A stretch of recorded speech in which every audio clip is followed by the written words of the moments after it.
नमस्कार, मेरा नाम है अमिताभ और दृष्टि पीसीएस की पेशकश बीपीएससी करंट अपडेट में एक बार फिर से आपका स्वागत है। जैसा कि आप जानते हैं कि इस कार्यक्रम के माध्यम से हम सप्ताह भर की करंट अफेयर की महत्वपूर्ण खबरों को लेकर आपके सामने आते हैं, जिसका संबंध राज्य विशेष से होता है। साथ ही कुछ ऐसे प्रश्न भी इसमें सम्मिलित होते हैं जो कि स्टैटिक पोर्शन से होते हैं। तो आइए देखते हैं आज के साप्ताहिक इस प्रश्न खंड में कौन कौन से वो महत्वपूर्ण प्रश्न शामिल हैं जो आपकी आगामी परीक्षा में सहयोगी साबित हो सकते हैं। शुरुआत करते हैं पहले प्रश्न से। पहला प्रश्न है पटल पे आपके सामने कि बिहार सरकार द्वारा हाल ही में भूमि सर्वेक्षण से संबंधित जानकारी प्रदान करने के लिए लॉन्च किए गए ऐप का मुख्य उद्देश्य क्या है। विकल्प ए सरकारी योजनाओं की जानकारी देना, विकल्प बी लोगों को स्वास्थ्य सेवाएं प्रदान करना, विकल्प सी भूमि संबंधी विवादों का समाधान करना या विकल्प डी शिक्षा सेवाओं में सुधार करना। तो देखिए, बिहार सरकार द्वारा हाल ही में एक भूमि सर्वेक्षण किया जा रहा है और इस सर्वेक्षण से संबंधित एक ऐप होगा जिस ऐप में सारी चीजें डिजिटली दर्ज की जाएंगी। और इसका संबंध किससे है? तो इसका संबंध है कि भूमि संबंधी जो विवादों को देखा जा रहा है उनकी संख्या में जो इजाफा है उसको कम करने की कोशिश की जाएगी। इस प्रकार एक ऐप के माध्यम से सारी चीजों को डिजिटलाइज करने की कोशिश की जाएगी। अब देखिए, इसी के लिहाज से बिहार में एक सर्वेक्षण किया जा रहा है। इस सर्वेक्षण में भूमि संबंधी आंकड़ों को पहले डिजिटल बनाने के लिए इस सर्वेक्षण में सारे डाटा को इकट्ठा किया जाएगा। उसके बाद इसकी मंशा यह है, इसको करने के पीछे उद्देश्य यह है कि जितने भी भूमि विवाद हैं उसको सुलझा लिया जाए, उनकी संख्या कम से कम में कर दी जाए। इसके लिए 45,000 गांवों में सर्वेक्षण जो है वो एक वर्ष के अंदर ये समय सीमा निर्धारित की गई है कि इन 45,000 गांवों का सर्वेक्षण किया जाएगा। इसके आधार पर जो सरकारी भूमि की है उसकी पुनर्प्राप्ति को सुगम बनाया जाएगा और भूमि संबंधी जितने भी विवाद हैं उसको कम करना, भूमि संबंधी मुद्दों से संबंधित अपराधों को रोकना और साथ ही साथ अगर भूमि के संबंध में दस्तावेज आप प्रस्तुत नहीं करते हैं तो ऐसी भूमि सरकारी भूमि के रूप में मान ली जाएगी। इस प्रकार सरकारी संपत्ति के रूप में दर्ज कर ली जाएगी। अब एक बार सर्वेक्षण पूरा हो जाएगा तो इसका रिकॉर्ड जब तक अद्यतन नहीं होगा तब तक इसके लिए दस्तावेज जो हैं वो इन दस्तावेज ही वो आधार होंगे जिसके आधार पर जो जितनी भी इस प्रकार की समस्याएं होती हैं उसका समाधान किया जाएगा। इसमें कानूनों, लेखपालों सहित अधिकारियों को जनता को सूचित करने के लिए शिविर लगाने का भी काम इनके द्वारा किया जा रहा है ताकि जनता को भी जागरूक किया जाए कि वो अपने दस्तावेज लेकर अपनी समस्त सूचनाओं को, भूमि से संबंधित सूचनाओं को दे, जिससे कि इस प्लेटफॉर्म पर उस रिकॉर्ड को दर्ज किया जा सके। तो ये एक पहल है बिहार सरकार की। अगला प्रश्न है, बिहार के ग्रामीण विकास विभाग ने हाल ही में प्रधानमंत्री आवास योजना ग्रामीण यानी PMAYG के तहत कितने बेघर परिवारों के लिए अतिरिक्त आवास इकाइयों को मंजूरी देने के लिए अनुरोध किया है। इसका मतलब कि पहले से कुछ मंजूरी थी, अब उसमें अतिरिक्त मंजूरी के लिए अनुरोध किया गया है बिहार सरकार के द्वारा। वो यूनिट आपसे पूछी जा रही है। तो विकल्प आपके सामने है, 10 लाख, 11.5 लाख, 12 लाख या 13.5 लाख। तो देखिए, 13.5 लाख डी विकल्प इसका बिल्कुल सही है।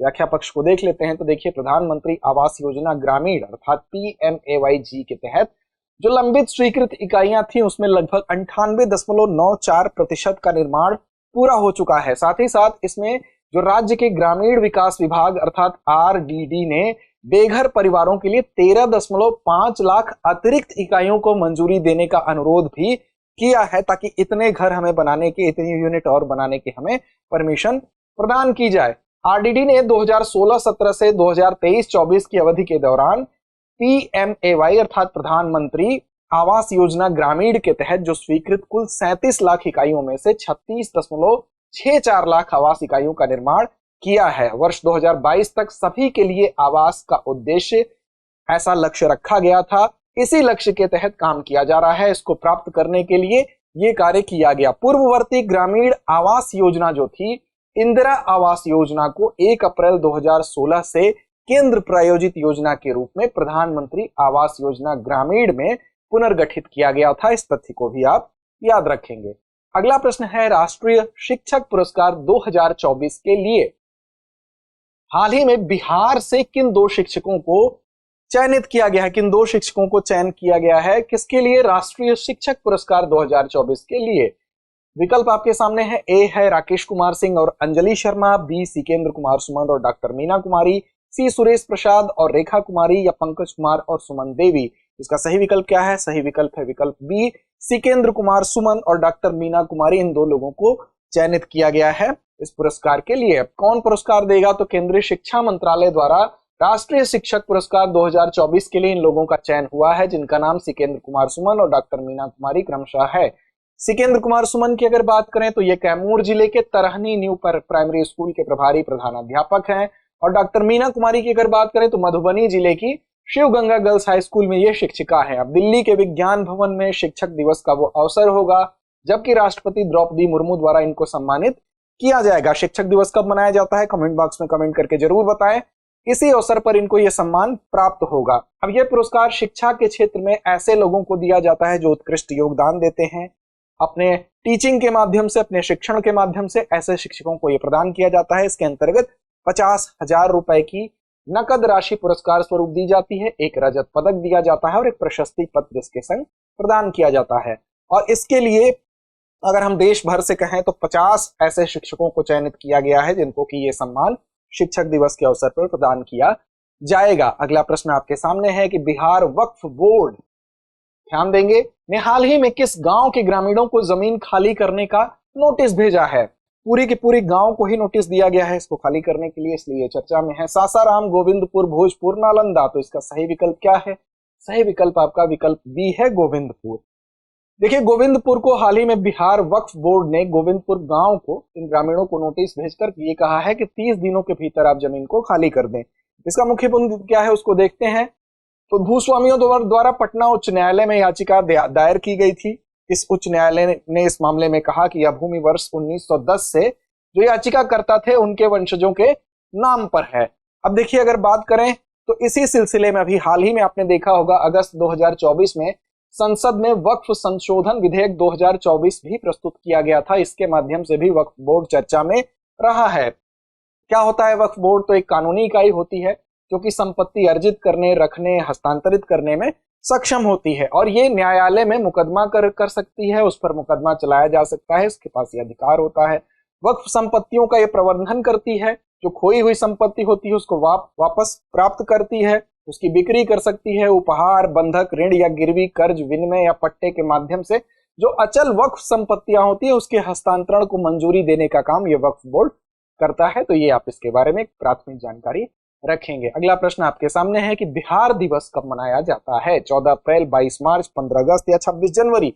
बिहार दिवस कब मनाया जाता है? बिहार दिवस मनाया जाता है 22 मार्च को। अब देखिए, इस दिन क्या हुआ था? इस दिन बिहार दिवस 22 मार्च को क्यों मनाया जाता है? क्योंकि इसी दिन सन 1912 में आप देखेंगे बिहार को, जो कि बंगाल प्रेसिडेंसी का हिस्सा था, उससे अलग करके एक स्वतंत्र राज्य के रूप में स्थापित किया गया था। इसलिए इस दिन बिहार दिवस के रूप में 22 मार्च को मनाया जाता है। इसलिए यह दिन बिहार के लोगों के लिए विशेष महत्व रखता है। बिहार के एज ए राज्य एक विशेष महत्व रखता है। अगला प्रश्न है कि झारखंड की सीमा से कौन सा बिहार का जिला सटा हुआ नहीं है? तो देखिए, भागलपुर, गया, मुजफ्फरपुर या जमुई। तो इसमें कौन सा विकल्प सही होगा आपका? भागलपुर बिल्कुल लगता है, गया बिल्कुल लगता है, जमुई लगता है, मुजफ्फरपुर जो है नहीं लगता है। तो आपका सी विकल्प जो है वो बिल्कुल सही होगा। अब देखिए, झारखंड से कितने जिले लगते हैं बिहार के? तो झारखंड से बिहार के कुल 8 जिले लगते हैं।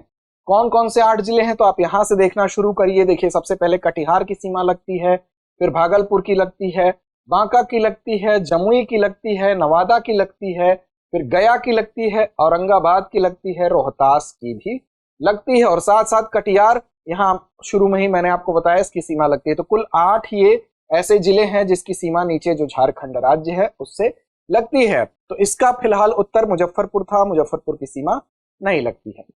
बिहार के किस जिले की महिला साक्षरता दर सबसे अधिक है? अब देखिए, महिला साक्षरता दर की बात कर रहा है बिहार में, वो कौन सा जिला जिसकी महिला साक्षरता दर सबसे ज्यादा है? पटना, मुंगेर, औरंगाबाद या रोहतास। तो इसका सही विकल्प क्या है? सही विकल्प है रोहतास। तो एक नजर डालते हैं इसकी व्याख्या पक्ष पर। तो देखिए, रोहतास जो जिला है, जिसका जिला मुख्यालय सासाराम है, 62.97% यहाँ महिला साक्षरता की दर है, जो कि बिहार राज्य में सर्वाधिक है।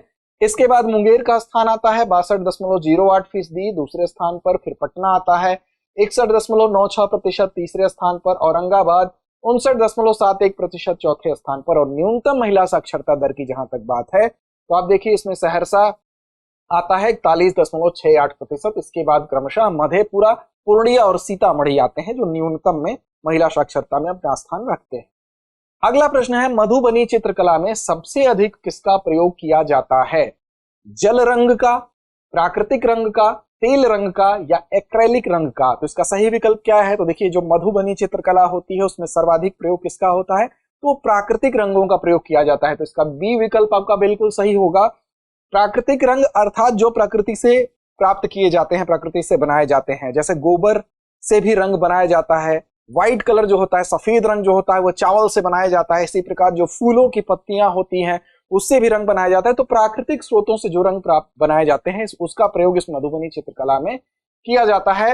अब देखिए, ये रंग फूलों की पत्तियों, अन्य प्राकृतिक स्रोतों से बनाए जाते हैं। जैसे काला रंग आप देखिए, गाय के गोबर में कालिख मिलाकर बनाया जाता है। नीले रंग की बात करें तो नील से, सफेद रंग की बात करें तो चावल के पाउडर से, नारंगी रंग की बात करें तो पलाश के फूल से बनाया जाता है।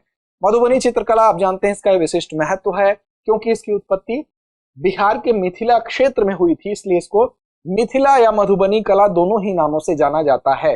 ये चित्रकला सबसे प्राचीन और प्रसिद्ध भारतीय कला के रूपों में एक है, जिसका नेपाल में भी अभ्यास किया जाता है। इसकी प्रैक्टिस नेपाल में भी देखने को मिलती है, अर्थात वो रीजन जो मिथिला और नेपाल का जो रीजन है वहां पर ये प्रचलित है। मधुबनी कला के निशान भारतीय महाकाव्य रामायण में भी देखे जा सकते हैं। तो ये बिहार की एक मशहूर कला है जिसके बारे में आप और विस्तार से पढ़ेंगे। अंत में हमारी परिपाटी अभ्यास प्रश्न की होती है। तो इस आज के कार्यक्रम का अभ्यास प्रश्न हम आपके लिए छोड़ते हैं। इसकी जिम्मेदारी आपकी बनती है कि आप कमेंट बॉक्स में इसका सही और सटीक जवाब जरूर दें। प्रश्न है कि बिहार में भूमि सर्वेक्षण के तहत कितने गांवों में सर्वेक्षण कार्य किया जा रहा है? विकल्प आपके सामने है 10,000, 25,000, 45,000 या 60,000। तो हमें उम्मीद ही नहीं, विश्वास है आप सही और सटीक जवाब जरूर देंगे। साथ ही हमारे चैनल को अगर सब्सक्राइब नहीं किया तो कर लें, जिससे कि हमारे वीडियो प्रत्यक्ष रूप से आप तक लगातार पहुंच सकें। तो आज के एपिसोड में इतना ही। अगले सप्ताह कुछ नए अपडेट के साथ मिलते हैं आपसे। फिलहाल इतना ही। धन्यवाद। डियर व्यूअर्स, अपने एग्जाम की तैयारी को और बेहतर करने के लिए हमारे चैनल को लाइक, शेयर और सब्सक्राइब करना न भूलें।